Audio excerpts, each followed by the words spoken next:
Assalamualaikum warahmatullahi wabarakatuh. Salam sejahtera bagi kita semua. Perkenalkan nama saya Yestisia Tritama Filimon dengan NIM 14823058. Presentasi ini dibuat sebagai tugas mata kuliah dari Arsitektur dan Organisasi Komputer yang diampu oleh Bapak Agus Hermanto, Eskom, MMT, ITIL, Kopit, SFC.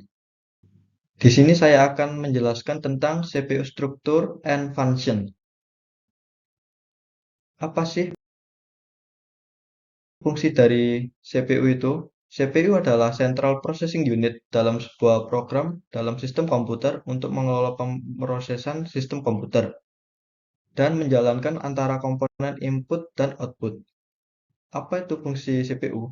Fungsi CPU itu ada 4, yang dimana itu ada untuk menjalankan program, yang kedua untuk mengelola penyimpanan, kemudian kontrol operasi sistem, yang keempat efisiensi kerja performa. Ada komponen CPU seperti Arithmetic Logic Unit atau ALU dan Control Unit CU. Kemudian dilanjutkan dengan register, sys memory, dan clock. Kemudian ada per-planning CPU yang digunakan untuk menjalankan beberapa instruksi secara bersamaan untuk memulai sebelum instruksinya selesai. Di per-planning ini tuh ada tahapannya yang dimana itu dimulai dari fetch, kemudian disalurkan untuk menjadi decode, kemudian dieksekut dan diarahkan ke memori akses, kemudian di word back lagi. Jadi ini tuh pemrosesannya seperti diulang-ulang gitu. Ada beberapa keuntungan dari per-planning CPU, yaitu ada 3, seperti memungkinkan beberapa instruksi diproses secara bersamaan. Yang kedua itu sumber daya CPU itu paralel dan efisien. Kemudian yang ketiga, mengurangi waktu total menyelesaikan sekumpulan instruksi.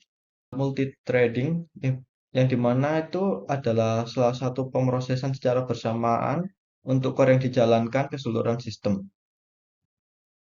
Prinsip dasar dari multithreading ini tuh ada 4, yang dimana itu eksekusi thread paralel, kemudian yang kedua itu eksekusi secara bergantian atau single core, kemudian yang ketiga itu ada berbagai sumber seperti memori threadnya, kemudian yang keempat atau yang terakhir itu ada pembagian beban kerja di antara beberapa thread. Apa sih keuntungan dari multithread ini tuh? Yaitu untuk digunakan sebagai operasi input atau output operasi yang dijalankan secara paralel. Yang dimana itu skalabilitasnya itu pada multicore jadi baik. Untuk sumber dayanya itu mengurangi waktu idle CPU. Untuk tingkat responsifnya itu menjadi terpisah, jadi tidak terlalu berat.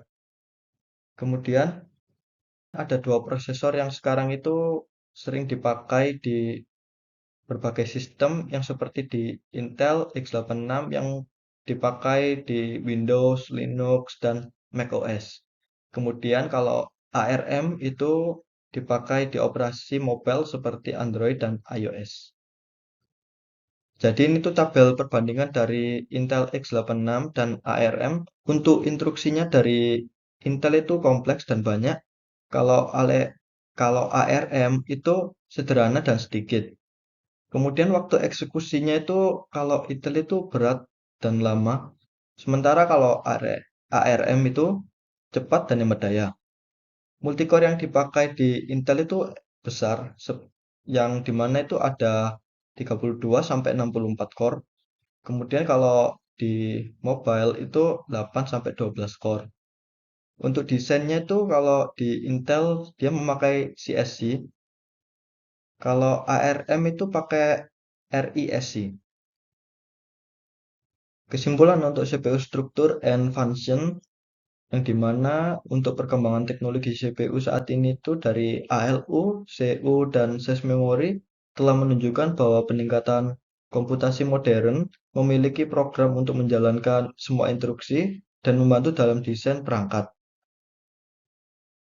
Dan ini adalah berbagai referensi yang saya cari.